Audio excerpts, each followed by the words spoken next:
Hello, Terry. Welcome to Your Next Mission video podcast. Are you familiar with the term adaptive sports? Adaptive sports make it possible for individuals living with disabilities, both seen and unseen, to still play the games they love. Our guest today is dedicated to making that possible for the injured, the ill, the wounded, among active military and veterans and first responders. He'll tell us how his organization works and how adaptive sports aren't just recreation. They can also build a community.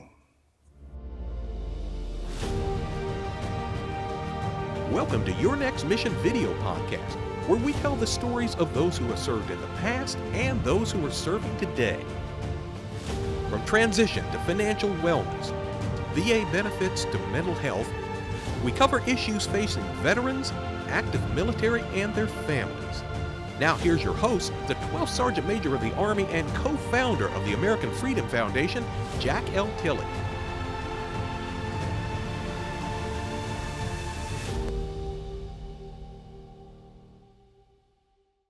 Thanks for joining us, and thanks to all of our veterans, service members, and families for your service to our great country.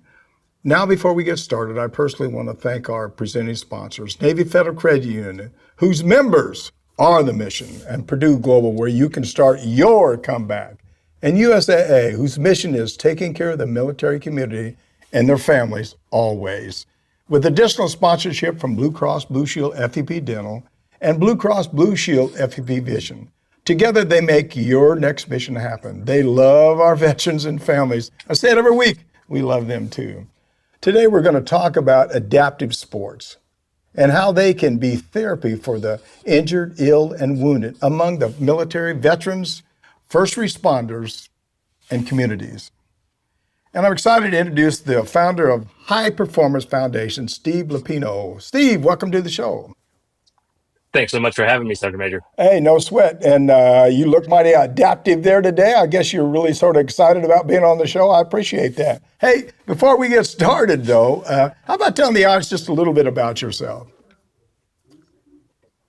Yeah, absolutely. So started in the adaptive sports world almost 15 years ago. Had some family serve in the military. My grandfather was in the Army for 8.5 years. Had some uncles serve. Had a great uncle who was a tank mechanic at the Battle of the Bulge.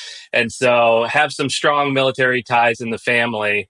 And while I was going through school, actually got tied into working with our military community, providing sports to injured, ill, and wounded coming out of Walter Reed. Yeah. You know, some of the people I know say I was in the Battle of Bulge, but that's not, I want you to know that's not true. That's not true right now.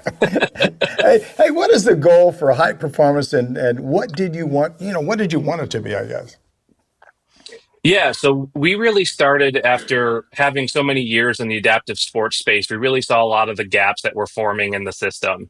And so what we wanted to do was create an organization that's specifically tailored to creating sustainable communities around sports and recreation. We do that in a variety of ways, but what's really important to us is kind of bridging those gaps that have existed for the last 20, 30 years in some of the services that we're providing to not only our veteran community, but the first responder community, their families. Our goal is to make sure that we tie everyone in and hopefully someday work ourselves out of a job where they're just a self-sustaining community that's getting after it. Yeah. I know you probably get a lot of people really excited about playing those sports anyway, and talk to you a lot about sports, don't you? Yeah, absolutely. And I know we tend to focus a lot on our injured, ill, and wounded population and the adaptive sports side, but we work with everyone, able-bodied and adaptive athletes, to really build these communities. So everyone gets really charged up around sports. People love getting outside and getting active. And so getting veterans and first responders, whether they're adaptive in our injured, ill, and wounded community or able-bodied, out there together building these communities really keeps that momentum moving in the right direction. Well, I think the other thing is people want to be competitive. They want to win. Absolutely. I tell people all the time, if we're running, I want to run as fast as I can. If I can beat you, I'm going to do that. I'm not going to let you win. So I want to win at everything. Hey, in our prep call, you said that you see sports and recreation as this generation's American Legion All. I love when you said that. But actually, what do you mean by that? Yeah, I think people are moving beyond kind of the old wood paneled walls and cigarette smoke and stale beer. They want to get outside and get on the golf course, get on the ski slopes, get out on the fishing boat.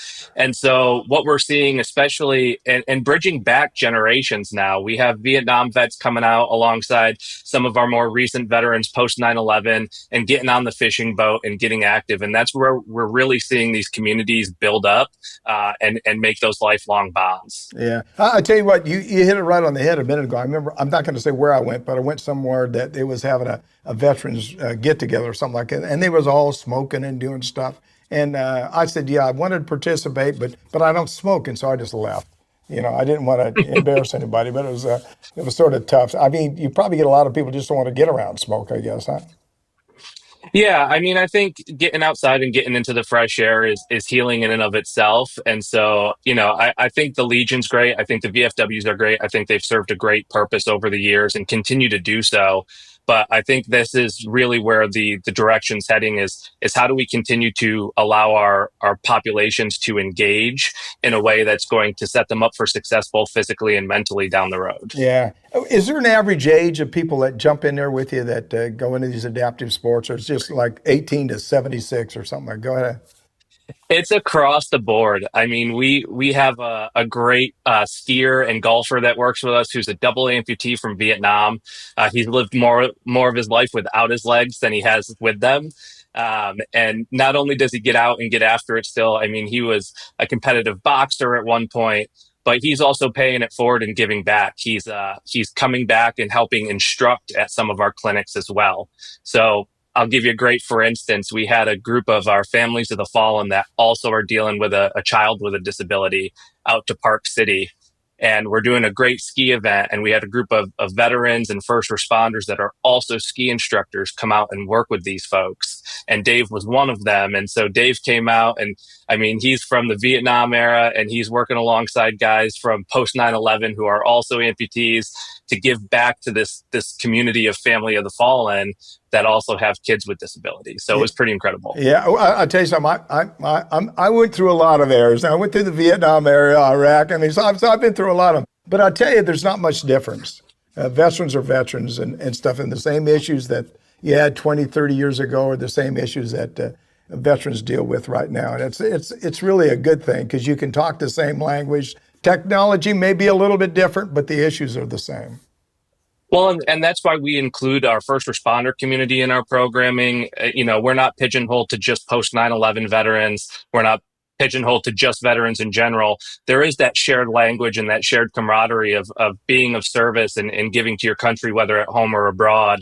And so getting the veterans and the military community alongside the first responder community is pretty incredible. Yeah. I'm going to ask you, there's a bunch of stuff I want to ask you, but we're going to take a quick break. But when we come back, I'd like to hear more about what High Performance does and how you do it. So stay right there. I love this conversation because you're helping veterans and families and just a lot of people. So I appreciate all you're doing. This is Your Next Mission video podcast with me, your host, Jack L. Tilley, 12th Sergeant Major of the Army. And if you're enjoying this discussion, I know that you are, because we're talking about taking care of our veteran community, allowing them to have a better life. And that's what we're looking for. Please like us, click on that subscribe button below. And be sure to click on the bell to receive notifications of all of our upcoming video podcast releases. I'll be right back after a word from our presenting sponsors.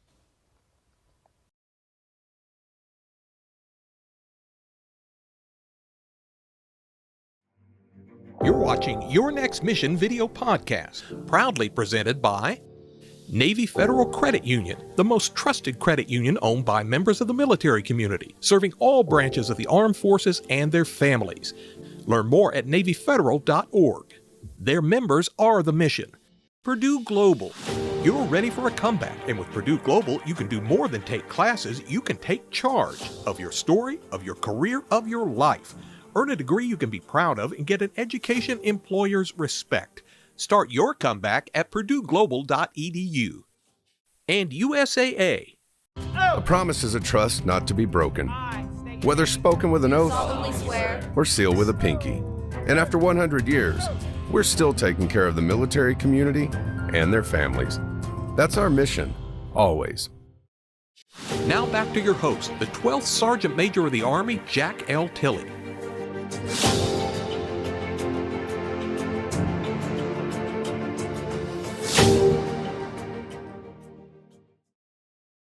Welcome back. We're talking with Steve Luppino, the founder of Hyperformance Foundation.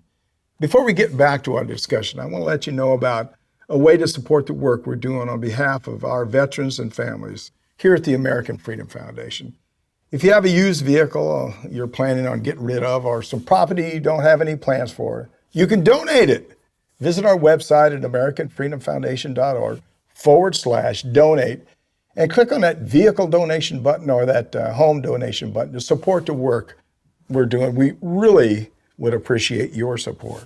Steve, I know I'm excited about talking to you. That's for doggone sure. So let's talk about High Performance Foundation and how it works. First of all, who is eligible to participate?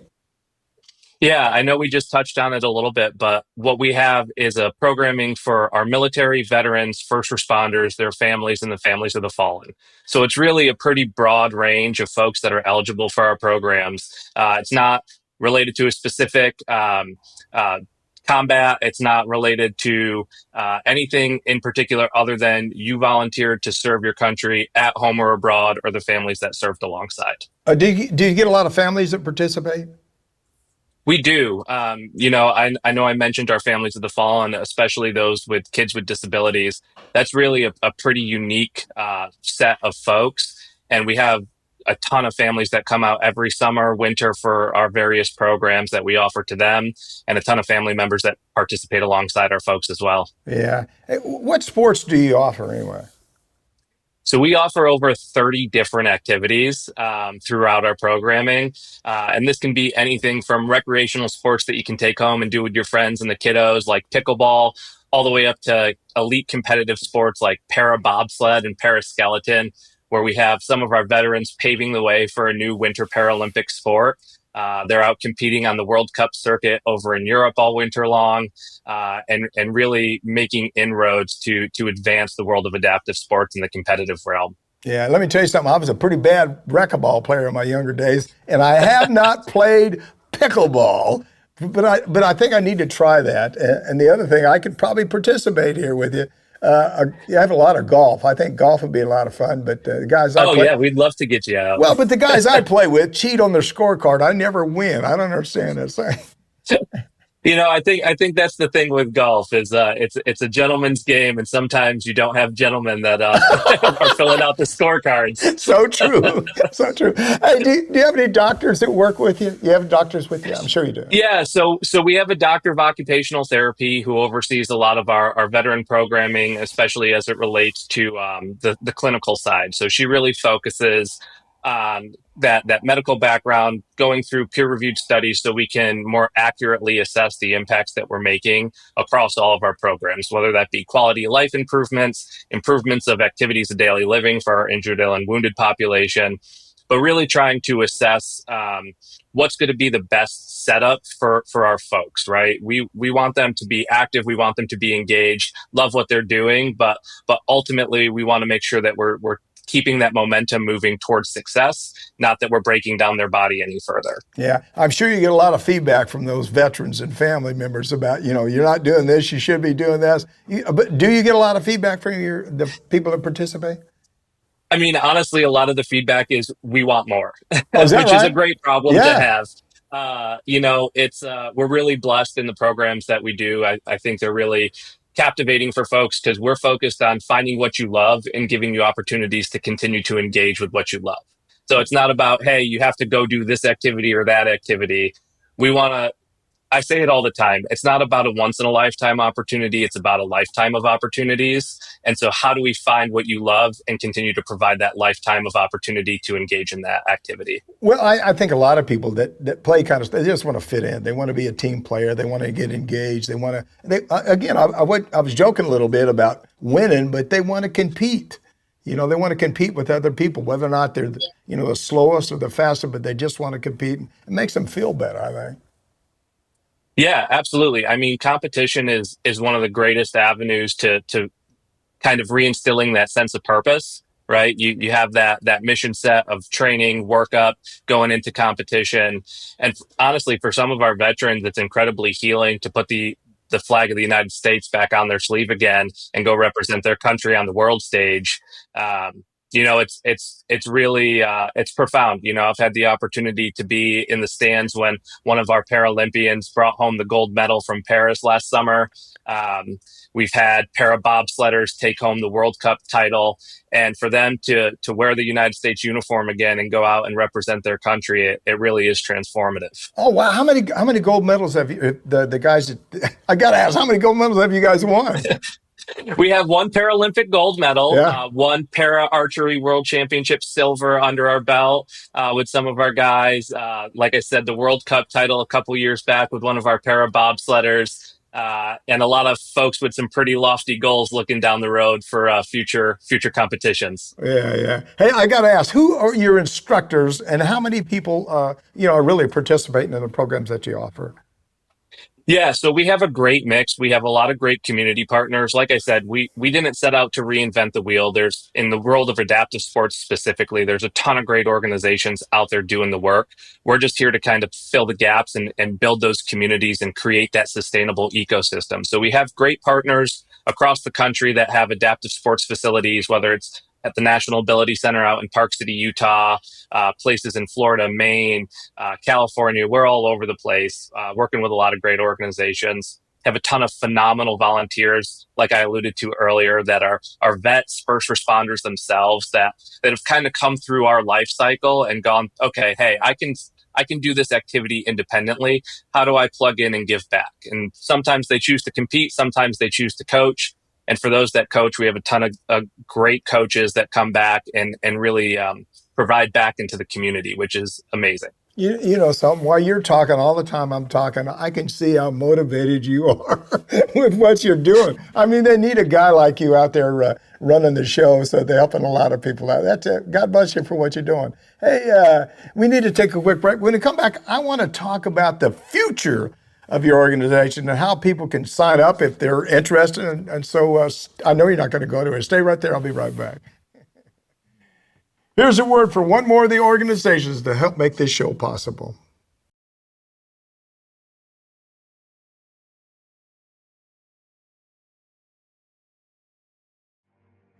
You're watching Your Next Mission video podcast, brought to you in part by Blue Cross Blue Shield FEP Dental, Blue Cross Blue Shield FEP Vision.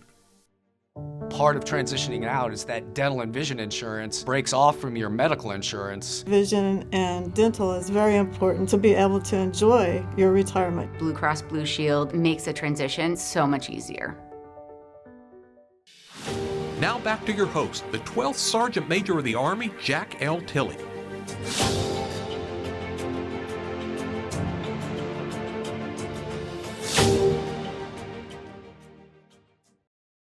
Welcome back. We're blessed to be here today with Steve Luppino, founder of Hyperformance Foundation. Remember, this is your show. We know there's so many issues that directly affect you, and we want to address each and every one of them. So please reach out to me. Tell me what topics you'd like us to cover. You can leave me a message at 844-424-1134 or send me an email at SMA Tilley at yournextmission.org. And guess what? I'll reach back out to you. You may not want that, but I will. Steve, we've been talking in general terms about what Hyperformance Foundation could give you as a success story, but I want to ask you a question before I get into success stories here a little bit. What if you didn't have this program? What would people be doing? I mean, it's a great program. A lot of people are going on doing a lot of great things, but what if they're not involved? What do you think? What do you think would happen to the people? And go ahead. I may not be asking the question right. Go ahead. No, you're fine. I think what we see a lot in the void of programming like this is people starting to isolate, the negative impacts on physical and mental health. Basically going back home and just and being on the couch again, right?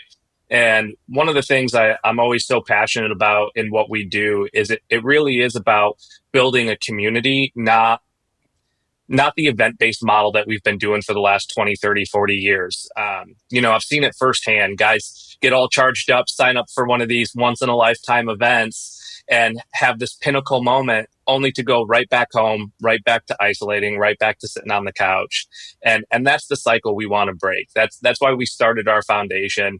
It wasn't to reinvent the wheel of those opportunities. It's to create an ecosystem where it's that lifetime of opportunity, not a once in a lifetime opportunity.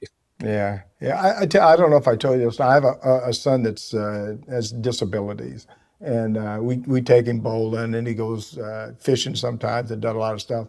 But if he didn't do that, if he didn't get out of the house and do other things, they just get depressed, and you're right, they just sit on the couch and don't do anything, and it's not a good lifestyle. So they got to be actively involved. I'm sitting here talking to you. I'm probably not doing enough with him. I need to do more. But that's sort of tough, and we need to do more things like what you're doing right here, what you're talking about. Well, it's whole person care, right? We, especially in the medical world, we tend to silo off mental health care, physical training, but really it's that mind-body connection and taking care of the whole person that really has the best impact, right? And so you can't have one without the other. And that's what's so important about staying active and getting involved with all of these types of programs is it's just as good for the brain as it is for the body to be doing these things. And so, to go back earlier to who's eligible for our programs, Sergeant Major, we'd love to have you and your son out to any of our programs because you both qualify. We believe in building that community around the family as well. So we'd love to have you guys out to anything that we do. Yeah, well, I wouldn't like him kicking my butt playing Comes Out of 40. I'm second. He's number one, I'm number two, or something that. We'd make sure he kicked your butt, but yeah, that's for doggone sure. Let me say one more thing before we get on to this next question. The other thing is sometimes it's hard for people to talk to people with disabilities. You know what I mean? They feel uncomfortable. They don't know what to say. Then they sort of push them off to the side, or they're nice and polite, but they really don't talk to them. Do you find that to be true? I mean, I've been in this space for so long that I'm probably more leaning towards the inappropriate side and joking and busting chops. See, that's with the a way lot you of should the be folks. doing it. Absolutely. Yeah. Absolutely. And I think that's so important is to just treat them like anybody else. We talk about, I'll give you a great example. In the world of the autism spectrum, which is so prevalent these days, right? We tend to, in the past, always call kids autistic, but you wouldn't call a kid with cancer cancerous. And so he's just a kid with autism, and that's okay. And so we need to put the person first and treat them like people first. And the disability, they're not successful despite their disability. They're successful with their disability. And I think that's an important shift in the mindset is treat them like normal folks because they are normal folks. And it's not, oh, look at all they accomplished despite their disability. It's no, look at what they accomplished, full stop. Yeah. One last thing, I'll just a comment. You ought to put adaptive sports in high schools around the country. Absolutely. Yeah. High schools and the universities. Yeah. There's some great adaptive sports programs that are being built at places like Auburn, Penn State, universities around the country, but really it should be accessible across the NCAA and at high schools, like you said. I think it's so important to start them early and give them those opportunities. Yeah. Hey, can you give me a success story? I mean, something that you illustrate what you guys are about. I know that's a dumb question. I know that, but I know you got a lot of success stories. How about give me a couple of them anyway? Yeah, we got. I mean, where do you begin, right? I think one of the ones that's got me really energized right now is through our programs. One of the programs that we were running is a mountain biking program. And so again, we talk about this sustainability cycle for all of our programs. And so you kind of have this like learn, grow, expand, live, sustain, serve cycle that you fall into in our programs. And so we had some folks come out to an intro mountain bike clinic and then return for an intermediate mountain bike clinic and then return for an adaptive and a advanced mountain bike clinic where we did an event, and I'll paraphrase. It's called the MoFo, and involves riding a hill called Puke Hill, if that gives you any indication of how advanced Well, is. I'm not going to that one. I'll tell you that right now. But that whole crew, we had 5 of our participants that came through that program this fall go out and get their level 1 mountain bike coaching certifications. So again, that full circle community building, sustainability, like that's what we're going for. And so now they're in the, DC, Maryland, Virginia area, and they're hosting local mountain bike programs under Hyperformance Foundation for their veterans, first responders, and family communities. And they can do that year round, as they're able to. And it creates that immediate opportunity, right? You have a firefighter that comes off a rough shift at the firehouse and just needs to clear his head. Now he's got that resource local in his community that he can call and be like, hey, can we hit the mountain bike trails tomorrow? Yeah. Versus can I sign up for a clinic 3 months from now? Yeah. And so that's so important to us. And like, I'm so proud of those guys for watching their trajectory and going out and getting the coaching certifications. Just incredible. So. Yeah. Oh, wow. You're doing some great work. I'm excited just listening to all the stuff you're doing. Hey, what's your goal for the future? I mean, what kind of goals you got for the future? Yeah, I mean, long term, I think our desired end state is to have this robust community of veterans, first responders, and families that stay active, know how to continue to stay active, and have that local resource where they can continue to tap in, stay engaged, and keep momentum moving forward. What that means for us in the short term is we need to build more programs, more opportunities to get folks out to explore different sports. So that's one of the events we run is a multi-sport adventure, like come find what you love. And then getting them into those sustainable pathways where, like I said, our first goal, our first off-ramp for our program is we've worked ourselves out of a job. You have the skills, the tools, the resources. We've removed any barrier you have to participating in your sport with your friends or your family at home. And then hopefully that builds some capacity in your life to come back and either compete or coach, be a peer mentor, and plug back into our programs that way. Yeah, you talked about a little bit about me and Brian, participating. Okay, or maybe being a volunteer, or if I want to donate, how can they get in touch with you? Yeah, absolutely. So our website is hyperformancefoundation.org. That's hyperformance.org. Everyone gets tripped up on the spelling. And so you can go there. We're active on all the social media channels. There's links to those on the website, links to donate, links to sign up for programming. And you'll see us out and about in the community. We're hitting a lot of great organizations, great conferences. We're out at the Warrior Games every year. We're working with the Invictus Team US. So we're really plugged into the community and you'll see us out there. But yeah, check us out on the website. Hey, look here, I'm old school. So is there a phone number or something like that? I don't know. You probably younger guy, you don't use phone numbers. You just email, text, or do a lot of that stuff, right? Yeah, the best way to probably go about that would be info@hyperformancefoundation.org. That's our general mailbox, and somebody from the team that's appropriate to what you're reaching out about will get in touch with you. Other than that, I think I have 6,000 contacts in my phone already. So if you want my phone number, I'll give it to you. But no, that's good. That's good. You got too many already. Hey, this has been a great discussion. Look at it. Let me tell you right off the bat. Thank you for what you're doing. You're making a tremendous difference in the lives of so many people, and you're probably touching more people than you really realize. But I thank you for what you're doing. Do you have any final thoughts or anything that you want to share with the audience that maybe we talked about, you want to reemphasize, or something we didn't talk about? Any final thoughts? Yeah, I mean, final thoughts. First, happy to be here and proud to serve this community. And so it really is our privilege and a blessing to be able to do what we do for these groups. And so we're just thankful to do that. And we wouldn't be able to do it without the generosity of the American people.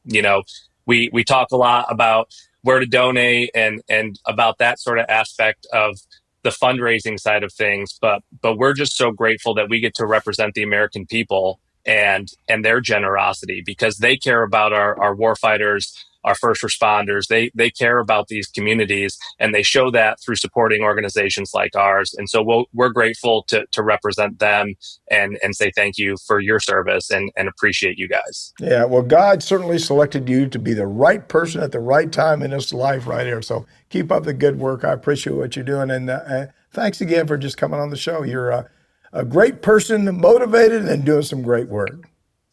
Thank you, sir. Thank you very much. Thanks again to Steve Luppino from Hyperformance Foundation for being with us.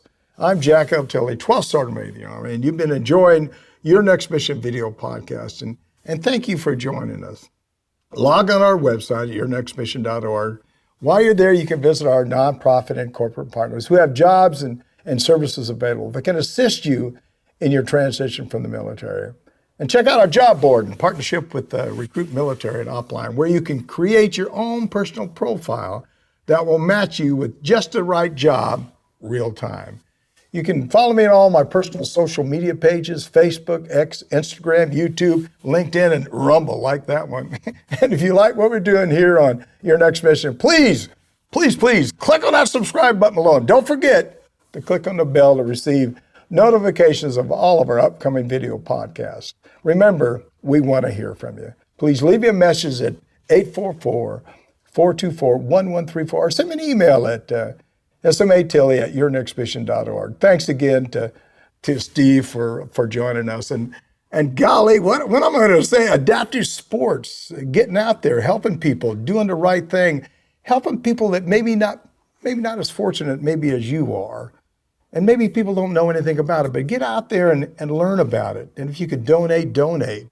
I've talked about my son, Brian. He's disabled, he's 50 years old. He does the little things, he fishes, does stuff, and gets out, rides his bike and stuff. But there's a lot of young men and women out there that need adaptive sports that will help them fulfill their life and help them have a better life just by participating. I wasn't joking. Every time me and Brian go do something, I try to kick his butt on everything I can. And guess what? He tries to kick mine. Life's too short. Don't sit on the sidelines. Help people out. Do all you can to make people that are participating in adaptive sport life better each and every day. So thanks for watching, and thanks to New Mind Studios, and of course, our sponsors, Navy Federal Credit Union, Purdue Global, USAA, Blue Cross Blue Shield FEP Dental, and Blue Cross Blue Shield FEP Vision. We appreciate all you do for our military. And as always, see you on the high ground. Hurrah!